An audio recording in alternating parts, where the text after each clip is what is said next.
Olá, seja bem-vindo a mais um G5 Entrevista e, claro, a gente continua conversando com os pré-candidatos a deputado estadual e a deputado federal. Nosso entrevistado de hoje é um entrevistado de peso, polêmico, ele também é influenciador, acumula milhões de visualizações nas redes sociais. Eu estou falando do delegado Humberto Teófilo. Seja bem-vindo aqui ao G5 Entrevista. Obrigado pelo convite, estamos sempre à disposição para responder as perguntas aí da população.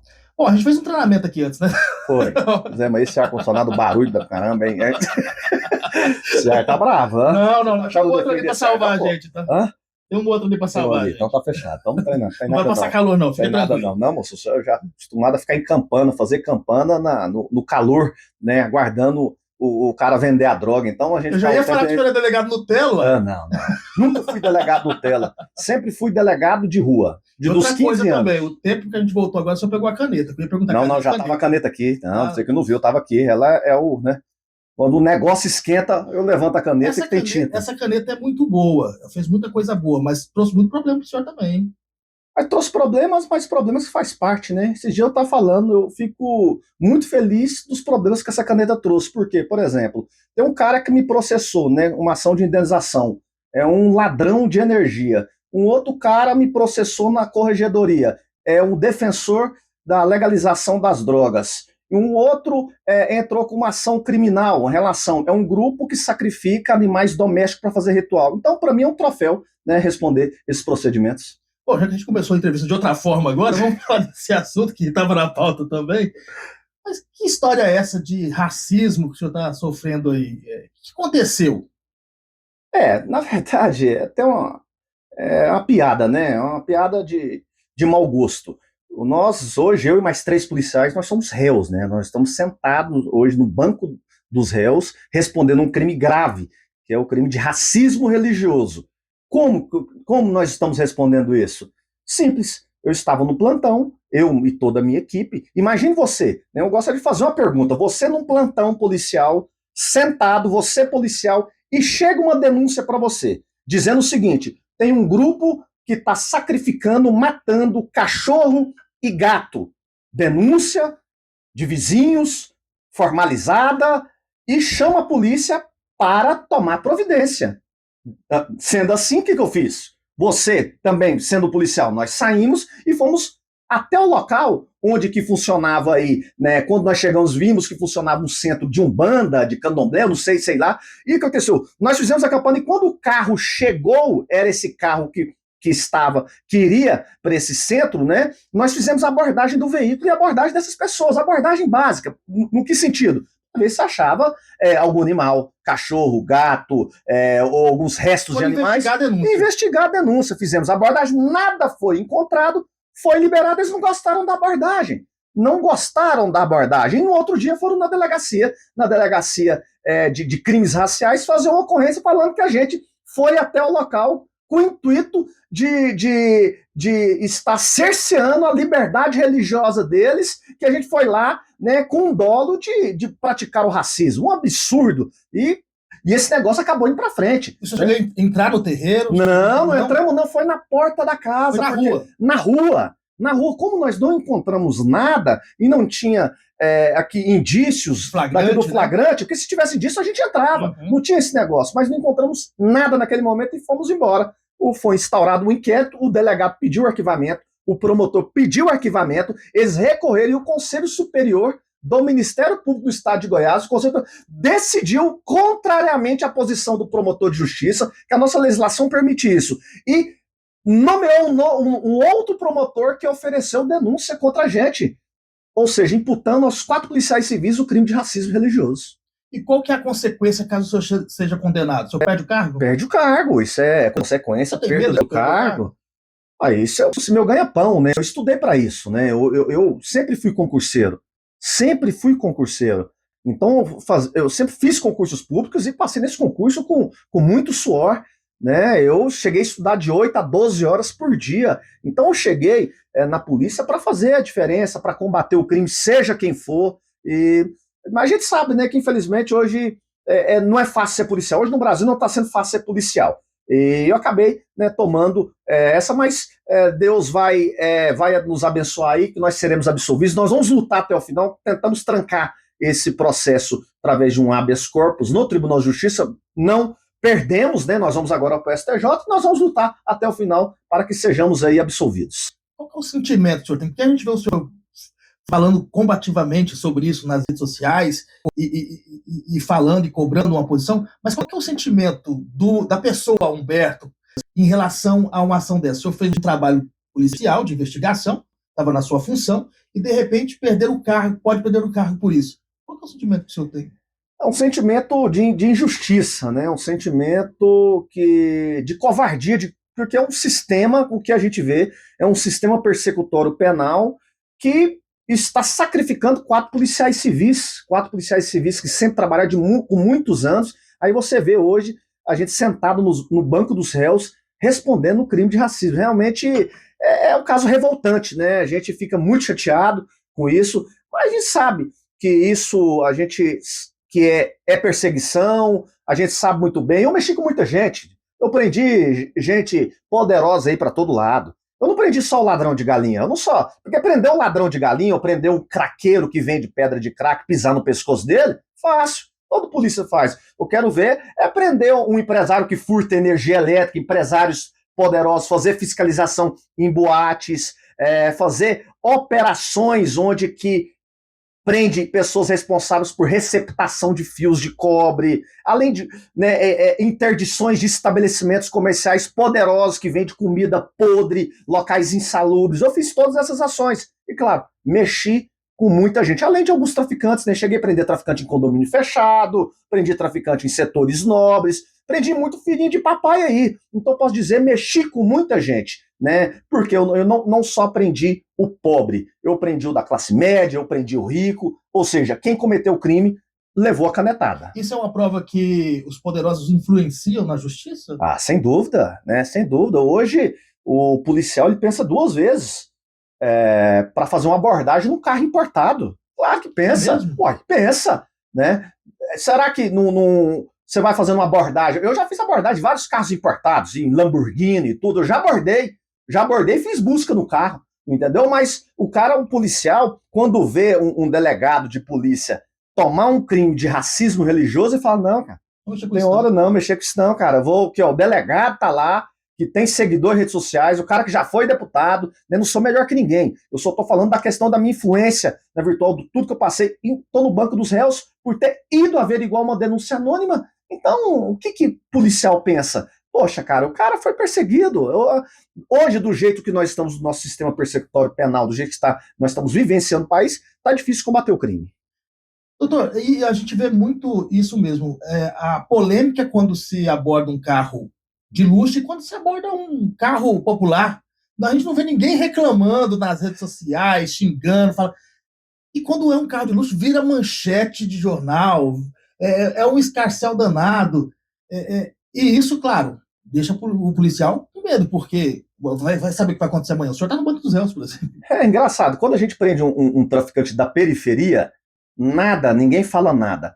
Mas quando vai no setor nobre e prende um cara que estava vendendo emagrecedor falso e faz parte de uma rede de esquema de remédios falsificados, aí eu já prendi um casal que estava no condomínio fechado vendendo emagrecedor falso, entendeu? Aí vira aquele negócio, aí claro que o cara contrata um bom advogado, o cara vai acionar os contatos dele. O negócio é o seguinte, esse negócio de ligar para mim para aliviar o cara que cometeu o crime, nem precisa ligar.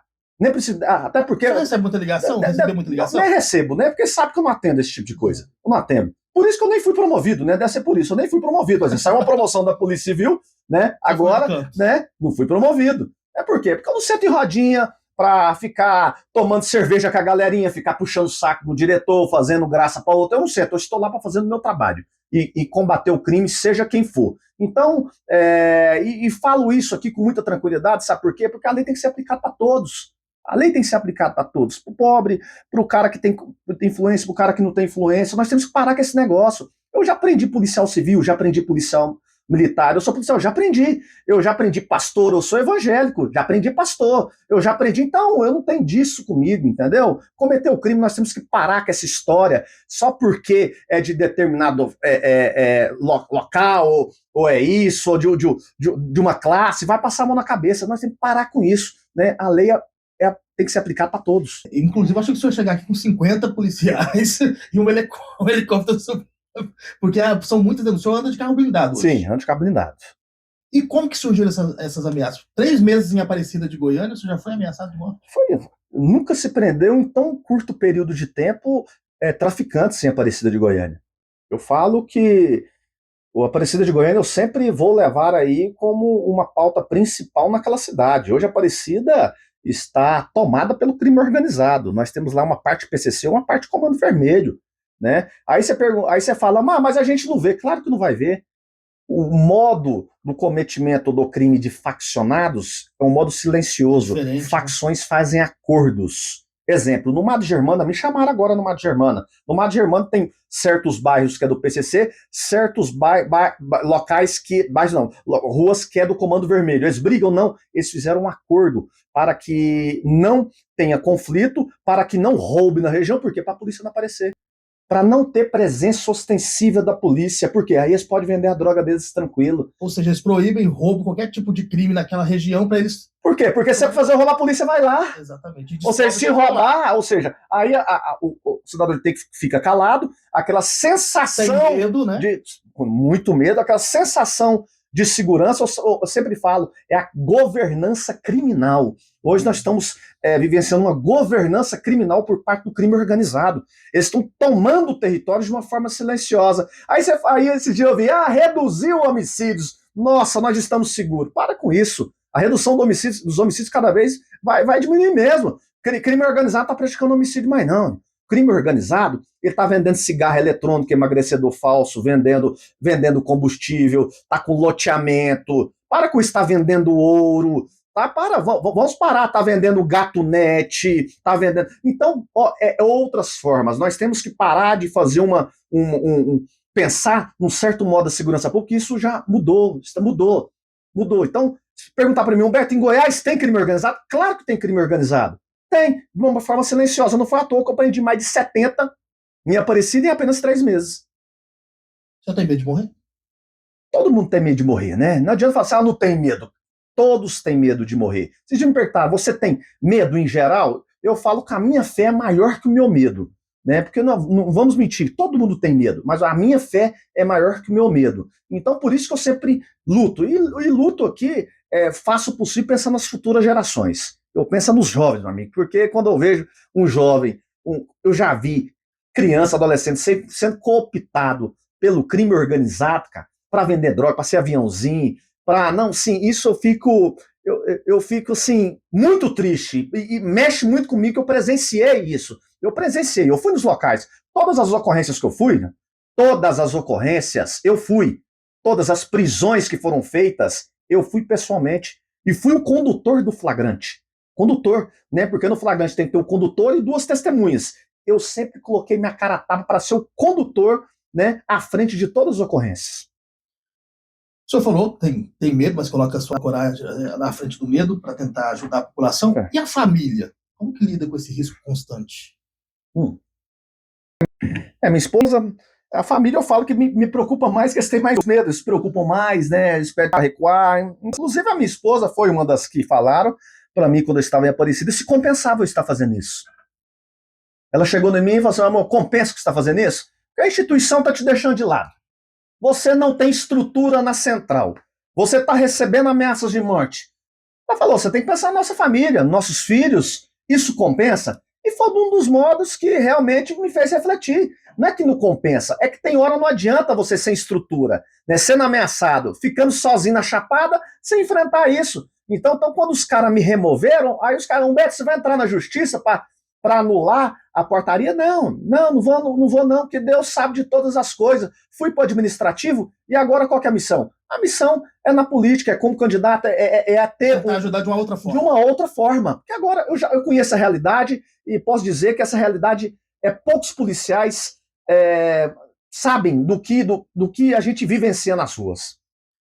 Vamos falar um pouquinho de política e de STF? Vamos. Ele querendo sair de um problema e colocando ele em outro. O debate sobre a liberdade de expressão, delegado.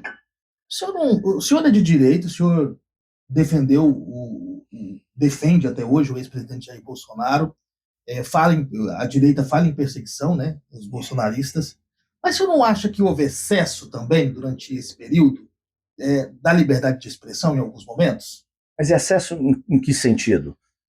A forma de falar, de atacar, de falar das minorias, a questão até mesmo dessa condenação do ex-presidente, querendo ou não, houve delação. Mas me fala um exemplo, porque assim, eu não sou de passar a mão na cabeça de ninguém, eu sou de direita, eu apoio o Flávio Bolsonaro, entendeu? Tem algumas situações que eu não concordo, né? Isso é normal, a gente não pode ter bezerro de ouro. Eu falo que bezerro de ouro, quem tem bezerro de ouro, seja em qualquer lugar, esse daí é cego, né? Cego. Então nós temos que ter o nosso posicionamento. Então eu verifico que há sim uma intensa perseguição por parte de quem é da direita, por parte de um poder judiciário hoje, que nós precisamos hoje de uma reforma do poder judiciário. Hoje um dos meus projetos principais é uma reforma do poder judiciário. Reforma de que jeito? Eu sou favorável com impeachment de ministros do STF, né? Eu sou favorável de que tenha mandatos no STF. Eu sou favorável que há o fim de super salários, né, penduricários. Então nós temos... Aí sozinho eu dou conta? Claro que não dou conta, eu tenho que ter um grupo, nós temos que ter uma maioria para lutar contra isso daí. Mas o que o judiciário está perseguindo, né, e claramente você vê ministros como Alexandre de Moraes, persegue. Não, que é excesso, isso é fato. Excesso. Mas, por exemplo, dá um exemplo. Falas do presidente durante o seu mandato que provocou e levou muita gente para frente dos quartéis depois em relação às eleições, que culminou depois naquele dia 8 de janeiro, que muita gente invadiu ali os três poderes. O senhor não acredita que essas falas, eles puxou a corda demais, até que estourou aquilo no dia 8? O que acontece? Não, acontece o seguinte, tem uns caras que fizeram grandes merdas lá, quebrança, bagunça, tem que responder pelos crimes, mas pelos crimes certos, né? Crimes corretos. O senhor está reclamando do excesso. Claro, houve cometimento de crimes por parte de alguns membros, claro. Agora os caras tomam 17 anos de cadeia, pô. Nem traficante toma 17 anos, nem homicida toma 17 anos. Hoje traficante está tomando 1 ano e 8 meses e a pena dele sendo substituída por restritivo de liberdade e pagando multa. Então aí você vê um cara, por exemplo, que quebrou uma estátua, passou um batom na estátua tomando 17 anos de cadeia. Eu vejo aqui o Coronel Naim, que é meu amigo, que foi comandante do policiamento lá do DF, está preso, tomou 17 anos. O que ele fez? Colocar ele num crime por omissão. Então, assim, infelizmente, hoje, rasgaram a Constituição, um excesso, e quando há um excesso, não há imparcialidade. A gente vê a parcialidade, sim, por certos membros do Poder Judiciário. O senhor foi eleito deputado, o senhor vai trabalhar para pichar ministro? Olha, eu não vou ter, como hoje eu sou candidato a deputado federal, mas o meu coro, né, e a minha luta, a minha voz da tribuna vai ser para impeachment, sim, ministros do STF, né, do mesmo modo que fez no Chile. O Chile houve três ministros cassados, né, em um passado, sim, recente. Então nós temos que fazer uma mudança, nós temos que, você vê hoje, nós temos um grande problema hoje, que está lá, que isso precisa ser resolvido, é no Poder Judiciário. O senhor era candidato ao Senado. Sim. Por que desistiu? Eu respondi esses dias ali de uma forma bem simples, porque você desistiu, porque Senado eu iria perder, candidato federal vou ganhar. Simples. Mas eu perguntei né? Esses dias eu respondi lá embaixo, os caras perguntando toda hora, eu falava, gente, Senado eu ia perder, candidato a deputado federal vou ganhar. Então é simples. Além disso, da possibilidade, claro que a gente não sabe que iria perder ganhar, a gente está falando aqui de uma forma assim, bem simplória. O Will também achou que ia perder na última lá e ganhou no final. Mas a gente vamos falar de probabilidades, né? Eu sabia das minhas dificuldades, né? Até pelo número de candidatos que estão. O número de candidatos. E também vi a minha grande possibilidade agora como deputado federal, que eu não tive na campanha passada. Então, devido ao meu crescimento aqui na região metropolitana e todo o estado, né? Então, eu vejo, e os projetos não vão mudar, vou continuar levando os mesmos projetos adiante, eu estava também vendo que eu estava prejudicando, né, atrapalhando o Gustavo Gayer. Né? As pesquisas demonstravam que eu estava dividindo muito voto com ele. Né? E a partir da minha saída, né, eu acredito que eu deixei o caminho aberto, né, para o Gustavo Gayer, né, que eu vou apoiá-lo para que pelo menos um da direita seja eleito aqui no estado de Goiás. Eu falei Gustavo Gayer no dia que vocês fizeram a convenção lá que o Flávio teve aí, não essa outra, aquele ato, né, do time do Bolsonaro. O senhor ficou bravo, inclusive, com o pessoal do PL, da organização, que não deixou o senhor falar. O que aconteceu? Porque é o seguinte, infelizmente em todo grupo tem uns babaca, né? Tem uns otários. Em grupos, né? Tem uns otários, uns babaca, que no grupo lá, que faz fofoquinha, né? E fez uma fofoca pro Flávio, que eu era contra e tudo mais. Fizeram uma fofoca? Fizeram uma fofoquinha. Você era contra? Que eu era contra o Flávio Bolsonaro. O senhor? Eu era contra o Flávio Bolsonaro. Eu com a camiseta do Jair Bolsonaro naquele dia. Aí, né, tentaram me podar. Na verdade, o meu discurso foi cortado. E o Wilder me chamou para fazer o discurso naquele final. Mas eu falo que Deus é o nosso marqueteiro. Analisa só aqui. Vamos fazer uma análise. Depois a gente fez uma análise, a gente passa rápido. Eu falo que, à medida que os discursos vão falando, normalmente os últimos são aqueles considerados os mais importantes, não são? Uhum. E eu tive a oportunidade de ser um dos últimos, né? E deixar o principal, né? Um dos principais, com o Wilder Moraes, em pé, ouvindo o meu discurso. Tanto que a minha importância foi grande. No final das contas, foi excelente. Falei um dos últimos, a minha fala chamou a atenção. Então Deus é bom demais. E saiu, beleza. O senhor já está agradecendo que tentou atrapalhar. Aquele que tentou me atrapalhar foi excelente, agradeço. Isso daí, então, foi sensacional e depois tudo ficou esclarecido, né? Pena de morte. Lá nas suas redes sociais a gente fez uma pesquisa lá e o pessoal começou a querer saber a opinião do senhor sobre a pena de morte. O senhor como deputado, caso eleito. Eu me preocupo com a pena de morte hoje em razão dos integrantes do mesmo Poder Judiciário. E eu vou lhe dizer uma coisa, inclusive o senhor está no banco dos réus, é bom lembrar disso. Não. Você acredita que de um ano para cá me fez refletir? Antes eu ia até defender alguma pena de morte em relação aos faccionados, devidamente, né, seja do PCC, estupradores e tudo mais. O que eu estou vendo? Me preocupa quem está nos julgando hoje. Exemplo, você falou certo, estou sendo aí julgado por um racismo. E se o crime de racismo for ter uma pena de morte? Né? Olha só o que pode acontecer. Nesse país não está longe, não. Não está longe, não. Então hoje eu reflito muito, não vejo uma possibilidade, pelo menos em razão hoje dos integrantes do Poder Judiciário, né, que não tem condições de julgar o cidadão e condená-lo à morte. Há uma prisão perpétua, talvez nós podemos discutir, mas a prisão perpétua basta colocar uma pena. Na opinião do senhor, se tivesse pena de morte hoje no Brasil para corrupção ou para algo nesse sentido, Bolsonaro estaria morto? Estava morto. Já tinha condenado, tinha morrido. Não sou, mas sabe quem tinha morrido primeiro que ele? Lula.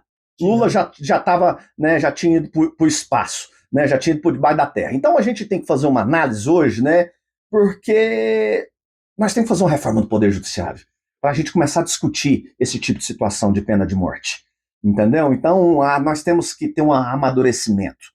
Né? Hoje o que nós estamos vendo, repito, um traficante tomando uma pena de um ano e meio e uma menina que escreveu na estátua com batom tomando 17 anos de cadeia. E poderia, inclusive, pena de morte, por crime de terrorismo. Poderia ter, né? Exatamente. Poderia ter, exatamente. Ia morrer porque passou batom na estátua. Então hoje eu reflito, não tenho essa opinião, né, ser favorável à pena de morte. Eu acho que nós não temos um amadurecimento em razão dos mesmos Poder Judiciário. Nesse momento agora, já que o senhor precisa amadurecer, quando fala em amadurecimento, é a longo prazo, né? Nesse caso, uma discussão muito ampla, muito complicada.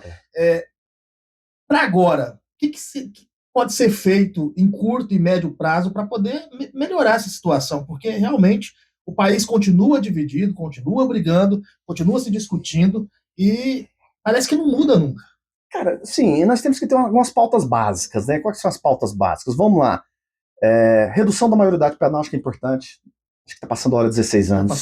Passando da hora. Os nossos pais vizinhos, que são bem mais atrasados, porque a gente está 16 anos. Se pode votar, pode também. Não tem. Passando da hora, 16 anos. Gente, passando da hora a gente... Mas como passar isso? Porque desde criança eu escuto. Eu também escuto. Assim, quando eu falo pros outros, Humberto, esse papo, cara, mas eu vou ter que falar a minha opinião, mas eu sei que é complicado, mas tá travado lá no Congresso, não vota, uma briga, não sei por quê.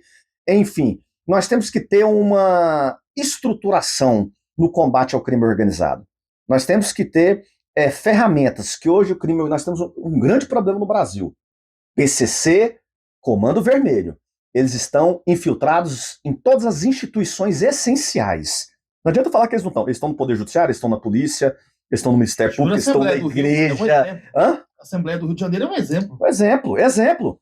Esses dias os caras falam, Humberto, mas o crime organizado tá na igreja, tá. Tem pastor que lava dinheiro do PCC.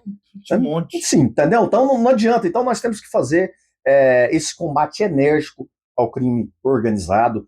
Para mim, esses dias me perguntaram, Humberto, mas o que nós podemos fazer em Goiás? Por exemplo, se eu fosse um secretário de Segurança Pública, eu iria ter, ao invés de tantas DEANs, você já viu tanto político que gosta de aprovar projeto de delegacia da mulher? E você não vê o pré da delegacia da mulher? Não é? Olha quantas leis estão aprovadas de aprovação de delegacia da mulher. E às vezes esses caras uma portinha, né? Você deu uma portinha. Uma portinha. Não, mas enfim, se os caras aprovam delegacia da mulher, tem mais delegacia da mulher que delegacia hoje, aprovada a legislação. Mais delegacia da mulher que a mulher. Não, um absurdo, mais que mulher, um absurdo. Então hoje, que eu sou favorável, hoje nós temos que ter DRACOS, Delegacias Regionais de Combate ao Crime Organizado no estado de Goiás. Hoje nós temos uma DRACO só em Goiânia, nós temos que ter DRACO em Aparecida, nós temos que ter uma DRACO na região norte, nós temos que ter uma DRACO na região nordeste, nós temos que ter delegacias de repressão ao crime organizado, né, espalhados no estado de Goiás, no Brasil. Então é o crime. E delegacias, ampliar a delegacia de combate a crimes virtuais, porque hoje o crime da moda é o tal do estelionato. Uma discussão também que é feita na Câmara e levanta debate é a questão dos direitos humanos. O senhor avalia que ainda, até hoje, os direitos humanos defendem mais o bandido do que a vítima? Defende, por exemplo, eu como estou respondendo aí o racismo, né? Os direitos humanos nunca me procurou, né, para nos ajudar, para ver que tá, não. Então hoje o que eu vejo aqui, infelizmente, nós temos um espectro aí da esquerda que tomou conta, né, de membros de direitos humanos que acabou aplicando a ideologia. Os caras aplicou uma ideologia e defende certas minorias e esquece o verdadeiro, qual é a função dos direitos humanos, que é ajudar qualquer um, seja de direita, seja de esquerda, seja de centro, né, quem está precisando. Então vejo que hoje essa turma de direitos humanos ela foi tomada pela esquerda e atua politicamente. Vamos falar das redes sociais. Pegamos algumas falas da sua rede social, quero que o senhor responda esse seu seguidor. Se é seu fã ou hater, não sei, mas olha só. A tinta da caneta é para todos? Para todos. E eu provei isso, que é para todos. Né? Para todos. Comprovei isso. Não é à toa que eu tomo, né? Eu tomo tantos processos aí, né? Que se eu fosse para escolher onde que era a tinta da caneta, eu não estava tomando esse tanto aí de burdoada, de processo, de procedimento. Caneta é para todos. O outro disse que o senhor só vai nos mais fracos. Então, isso comprovadamente basta analisar minhas prisões, né? Fiz prisões de empresários poderosos cometendo crime, fiz prisão de policial, fiz prisões de profissionais autônomos, fiz prisões de diversas pessoas, né, que têm condição financeira bem relevante. Outro diz assim que o senhor vai ser só mais um quando chegar lá e só está pensando no dinheiro. Não, meu salário é muito bom. Tá? Hoje o meu salário um salário de delegado hoje é 30 mil reais, recebo 20 e poucos mil reais livre, vivo muito bem com ele. Né? Tenho minha casa financiada, meu carro quitado, né? Vivo muito bem, viajo com minha família de 1 a 2 vezes por ano com o meu dinheiro. Feliz com isso. E, na verdade, poderia estar até mais tranquilo como delegado se eu tivesse uma DPzinha sem arrumar confusão. Na verdade, eu estou indo aqui por propósito, né? Que eu tenho um propósito na política, que é ajudar as pessoas de bem, né? E que a lei seja igual para todos, né? Não serei mais um. Posso ser, às vezes, mais um lá que não dê conta de modificar, mas uma voz terá lá para lutar em favor da população que mais precisa. O último comentário que a gente escolheu aqui é que o senhor ganha votos em cima de facções criminosas. Não, eu tenho respeito da população que é vítima de facções criminosas, porque eu ando em bairros onde o crime organizado toma conta e eu converso com o povo que está lá no bairro. Quem é essa da facção? Mandou essa? Pode ser. Esses dias eu recebi uma mensagem você só fala do PCC, por que você não fala do Comando Vermelho? Os caras falando, cara do PCC então, grilado, disse que eu tava perseguindo o PCC. Eu persegui o Comando Vermelho também. Que eu tinha que falar do Comando Vermelho também, que isso era perseguição em relação ao PCC. É brincadeira. Aí eu comecei, aí eu falei assim, cara, eu já aprendi vários Comandos Vermelhos também, é brincadeira, cada coisa. Bom, a gente tá chegando pro final da nossa entrevista, o papo foi muito bacana. Eu quero aqui que no final quero saber quem é o Humberto Teófilo. O senhor fala para quem está nos acompanhando.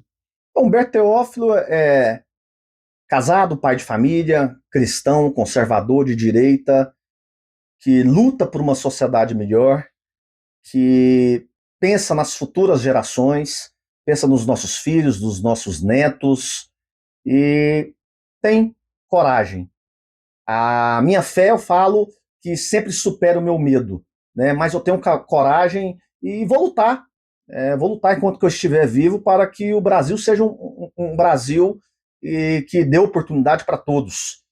Eu, graças a Deus, tive oportunidade de passar no concurso e aproveitei as oportunidades. Então, nós vamos lutar nessas pautas, pautas que sempre vão ser baseadas nos nossos mandamentos universais, que são os nossos mandamentos bíblicos, que eu sempre falo que é o livro mais importante, o mais atual que eu falo, é a Bíblia. Então, é isso que eu vou levar, respeitando a diferença dos outros, tá? Respeito, hoje eu bato papo com todos, né, de qualquer espectro político, entretanto, eu bato papo, mas eu não concordo, às vezes, que muitos me colocam, né? Então, é isso que nós vamos fazer, é lutar por um Brasil melhor.